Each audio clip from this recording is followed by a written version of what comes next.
Welcome to this episode of the weekly News Roundup. On the evening of 13th March 2013, Jorge Mario Bergoglio appeared for the first time at the central loggia of St. Peter's Basilica dressed in white. His initial greeting already contained several salient features of his pontificate. The emphasis on being the Bishop of Rome, of the church that presides in charity over all the churches, the centrality of God's faithful people, from whom the new pastor asked for a blessing before he gave one himself, and the prayer for a great fraternity in a world torn apart by injustice, violence, and wars. In the days that followed, the Pope explained the meaning of the name he had chosen, linking it to the dream of a church that is poor and for the poor. Francis of Assisi, he said, is the man of poverty, the man of peace, the man who loves and protects creation. We wish the Holy Father ad multos annos, which means Holy Father for many more years. Ahead of the general elections in 2024, the Centre has notified the rules for implementing the Citizenship Amendment Act 2019. The CAA endeavours to offer Indian citizenship to persecuted non-Muslim migrants. This includes Hindus, Sikhs, Jains, Buddhists, Parsis, and Christians who migrated from Bangladesh, Pakistan, and Afghanistan and arrived in India before December 31st, 2014. The CAA is not applicable to Indian citizens. Its primary objective is to provide Indian citizenship to certain foreigners who have encountered religious persecution in neighbouring countries based on their faith. The leading opposition parties argue that the CAA is discriminatory as it targets Muslims. The CAA, a crucial component of the BJP's 2019 manifesto, had been passed by Parliament in 2019 itself and thereafter received presidential assent from the then President Ramnath Kovind. However, the rules under this law are only now being implemented. The legislation applies to those, I quote, who are forced or compelled to seek shelter in India due to persecution on the grounds of religion. There are concerns about the timing of the rule notification, with allegations that it may be intended to influence the upcoming Lok Sabha elections. The law has met with widespread opposition and protests nationwide. Ever since its introduction, the CAA law has been a subject of controversy as multiple protests erupted across the country, with a massive sit-in protest at Delhi's Shaheen Bagh becoming the face of anti-CAA NRC protests. Over 100 individuals lost their lives either during the protests or due to police action after the passage of the law in Parliament. Media reports say that the security has been beefed up at Shaheen Bagh in light of the notification. The government reiterated that the newly implemented Citizenship Amendment Act or CAA doesn't curtail the freedom and opportunity of Indian Muslims amid sharp criticism from the opposition, which terms the move as discriminatory and motivated by the approaching Lok Sabha elections. It also asserted that there is no bar on Muslims from anywhere in the world to seek Indian citizenship. The Home Ministry says that Muslims from anywhere in the world can seek Indian citizenship under Section 6 of the Citizenship Act, which deals with citizenship by naturalization. The Ministry of Home Affairs, which is headed by Home Minister Amit Shah, insisted that the Act does not prevent any Muslim who is persecuted in those Islamic countries, Pakistan, Bangladesh, and Afghanistan, for practicing their version of Islam, for applying for Indian citizenship under the existing laws. CAA does not cancel the naturalization laws. Therefore, any person, including the Muslim migrants from any foreign country seeking to be an Indian citizen, can apply for the same under the existing laws. The ministry says, Indian Muslims need not worry as CAA has not made any provision to impact their citizenship and has nothing to do with the present 18 crore Indian Muslims who have equal rights like their Hindu counterparts, the ministry said, seeking to allay fears of a section of Muslims regarding the CAA. Protests have erupted in several parts of the country against the decision to implement CAA as some fear the law could be used to declare them illegal immigrants and take away their Indian citizenship. No Indian citizen would be asked to produce any document to prove citizenship, the ministry said. The Constitution of India grants the government the right to provide citizenship from a humanitarian perspective to refugees who faced religious persecution in their countries. The law has been implemented 4 years after the controversial law was passed. The ruling BJP, which committed to enacting the Citizenship Amendment Bill in its 2019 manifesto, said the implementation was delayed due to the COVID-19 pandemic. In 2022, on 27th October, the Israeli Defense Forces announced that it had created all-women tank crews and that they had successfully completed 2 years of training and testing. On 7th October 2023, less than 1 year since they had been created, 7 female Israeli tank crew members from the Caracal battalion fought against Gazans, who they alleged were Hamas, continuously for 17 hours. According to the Israeli Defense Forces, the IDF, the young women were the first ever female tank crews in the West to engage in active combat. According to Israel, they killed around 50 militants in that encounter. The first women in Israel and probably in the whole world who fought in the armored battle saved an entire kibbutz, the kibbutz Holit. On 7th October 2023, Hamas militants attacked the kibbutz and killed at least 13 people. The tank crew of the Caracal battalion, under the command of Captain Karne, was on the morning of October 7th on the border with Egypt at the Nitzana base, approximately 40 kilometers south of the Gaza Strip. Having received the order, they moved in 2 Merkava 4 tanks and a Neymar armored personnel carrier. According to the recollections of Senior Sergeant Tal Sara, she and the other 20-year-old female soldiers had not received a special course in firing the 50 caliber Catlanet remote weapons and had to improvise and learn on the ground. They engaged in battle with dozens of Hamas members who had AK-47s and rocket-propelled grenades. Their names are Hagar, Hila, Tal, Sarah, Michal, Karni, Ophir, and Tamar, the first women in Israel, probably in the entire world, who fought in an armoured battle. A heroic battle in which they saved an entire kibbutz and killed dozens of terrorists. When we got to Sufa, there we saw the truck crashed on the road with the wounded outside.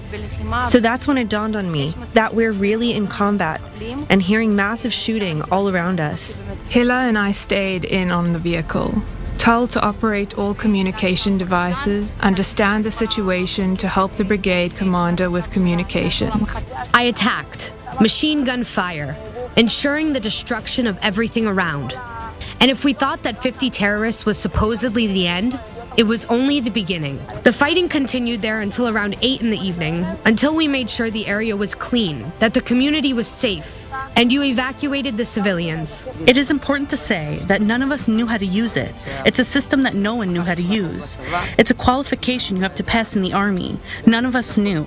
In about 10 minutes, we all became experts. We knew exactly how to operate it, how to shoot it, how to maneuver every lever. You saved a lot of lives in Cholit, in the end including the whole kibbutz. Right.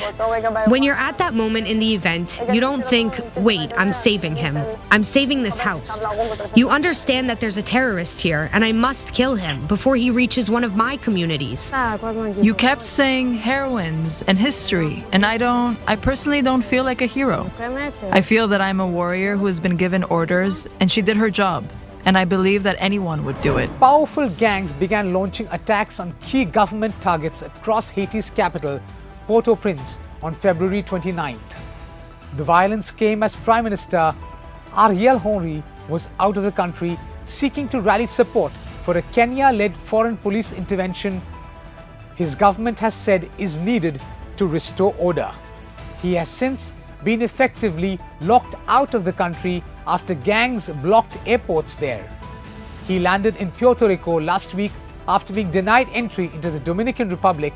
The leader and spokesman of the Alliance of Gangs, Jimmy Barbecue Cherizier, who was a police officer till 2018, last week warned that Haiti would be heading straight for a civil war that would lead to genocide if Henry did not resign. N'a goumé contre Ariel Henry jusqu'à dernier goutte sang nous. Sam ka dit, n'a goumé contre Ariel Henry jusqu'à ce qu'il vienne démission. Et nous te répété déjà, et nous même nous vivons ensemble. M'a parlé dans non vivre ensemble. Nous prêts pour nous faire alliance à diable.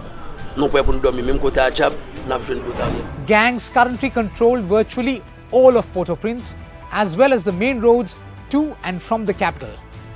They have in recent days burnt police stations, closed the main international airports and raided the country's two biggest prisons, releasing more than 4,000 inmates. The latest violence has killed dozens of people, with a further 15,000 displaced since the attacks began.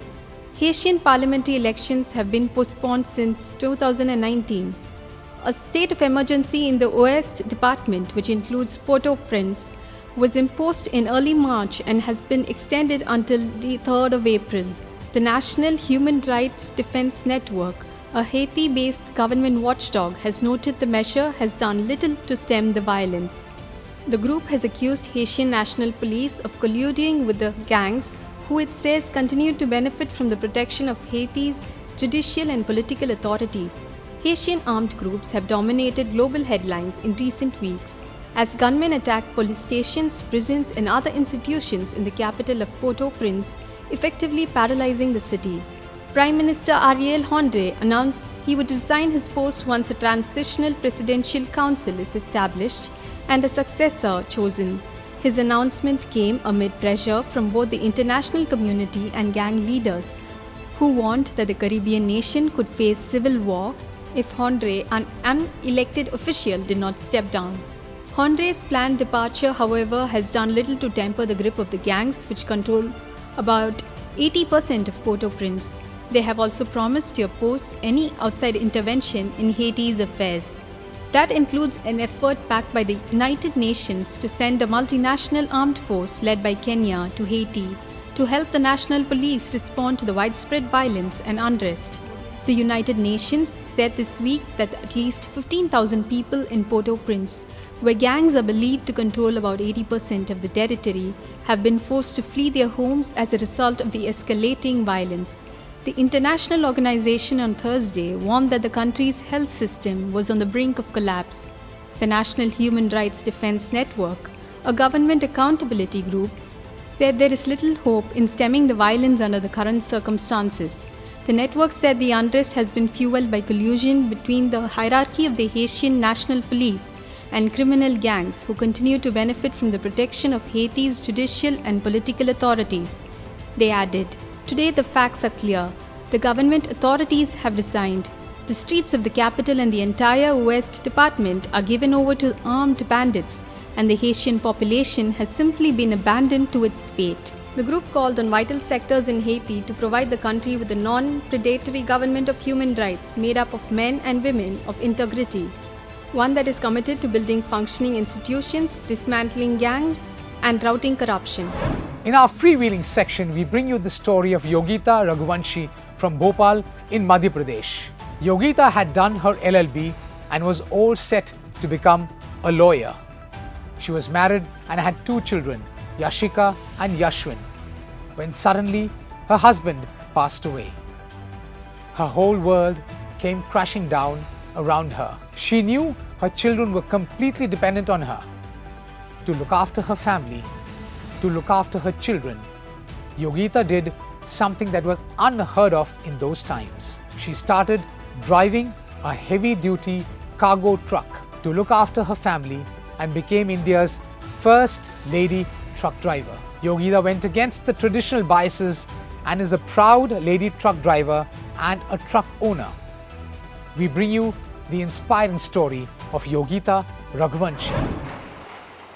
India में महिला truck drivers मैंने देखने नहीं मिला है, बस सुना है कहीं कोई और भी चलाते हैं, बट मुझे अभी तक इतना चेक पोस्ट क्रॉस किया, इतना स्टेट क्रॉस किया, बट मुझे अभी तक कोई भी महिला ट्रक ड्राइवर क्रॉस नहीं हुआ रोड पे। मैं लगभग 20 साल से गाड़ी चला रही हूँ। वो 21 ईयर की थी उस समय मेरी शादी की। हस्बैंड बाहर एडवोकेट थे, लॉ प्रैक्टिस करते थे और उनका साइड बिजनेस था ट्रांसपोर्ट का। अचानक एक दिन उनका भोपाल सिटी में एक्सीडेंट हो गया, तो वो एक्सपायर हो गए एक्सीडेंट। उनके जाने के बाद में तब तक मैंने सोचा नहीं था कि मुझे कुछ काम करना है एज ए अर्निंग मनी के लिए, मतलब पैसा कमाने के लिए कुछ काम करना है। उनके जाने के बाद मुझे ज़रूरत पड़ी बच्चों का परवरिश के लिए, तो मेरे हस्बैंड के ट्रक्स थे, मैंने ड्राइवर रख के उन्हें ऑपरेट करवाया। लेकिन ड्राइवर रखने के बाद सक्सेसफुली मुझे उसमें कुछ इनकम नहीं हुआ। मुझे किसी ड्राइवर का ज़रूरत नहीं होना चाहिए, मैं अपना गाड़ी खुद ही लेके चला जाऊँगा। जेंट्स लोगों के बराबर ही औरतें भी अपनी ट्रक का केयर कर सकती हैं। लेकिन 20 साल में मेरे ऊपर 3 बार अटैक हुआ है, जिसमें से एक बार तो मैं लगभग मौत के मुंह तक चली गई थी। मैंने गाड़ी खड़ी करी और खाना बनाने लगी, रात के 8 बज रहा था और 3 लोग आए। एक ऊपर चढ़ के बोलता है, तू इसको खोल नहीं तो मैं इसको तोड़ दूंगा। तो मैंने कहा कि अगर मैंने नहीं खोला तो तू तोड़ के दिखा। उसने सीधा, उसके पास चिकन का कटर था, उससे उसने मेरे ग्लास को ब्रेक किया। मुझे इतने ज़ोर से गुस्सा आई, फटाक से दरवाज़ा खोला और मैं नीचे उतरी कि देखती हूँ अभी तेरे को, मैं रुक जा। फिर मैं यहाँ पे आई, उनकी बाइक खड़ी हुई थी यहाँ थी। मैंने बाइक की चाबी निकाली और कहा कि पहले मेरा जो कांच तोड़ा है ना उसका पैसा देगा तब तू जाएगा, अब जाके दिखा। उसने तुरंत मेरे हाथ के ऊपर चाकू मारा। मैंने कहा अभी मैं तेरे को दिखाती हूँ, और उसने मेरे गले के ऊपर वापस मारा और यहाँ पे चाकू लगा था। मैं समझ गई कि अब ये लोग तो मुझे मार डालेंगे, तो मैं तुरंत यहाँ से भागी रोड के ऊपर और यहाँ मैं हाथ फैला के ऐसे खड़ी हूँ। तो आने वाली गाड़ियों ने ब्रेक लगा दी, तो वो लोग अपनी गाड़ी लेकर के भागी। एक ही हाथ से मैंने ऐसे पकड़ के रखा था, जैसे तैसे गाड़ी चलाई।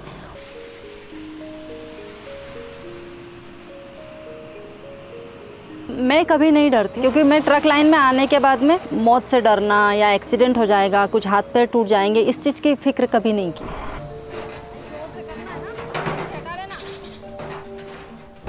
ट्रक लाइन में आई थी उस समय, ये भी नहीं मालूम था सेफली घर जाऊंगी या नहीं जाऊंगी। तो जब भी मैं ट्रिप के लिए निकलती तो अक्सर 2-4 चेक को साइन करके रख देती और बच्चों को बोलती कि सबसे पहले अगर पता चले कि मम्मी को कुछ हो गया तो आप पहले कैश निकालेंगे, बाद में मम्मी को देखें, और किसी को बताएंगे नहीं जब तक कैश ना निकाल ले आप बाहर। मैं अगर नहीं भी रही तो बच्चे तो बढ़ जाएंगे, अपने आप को कर लेंगे।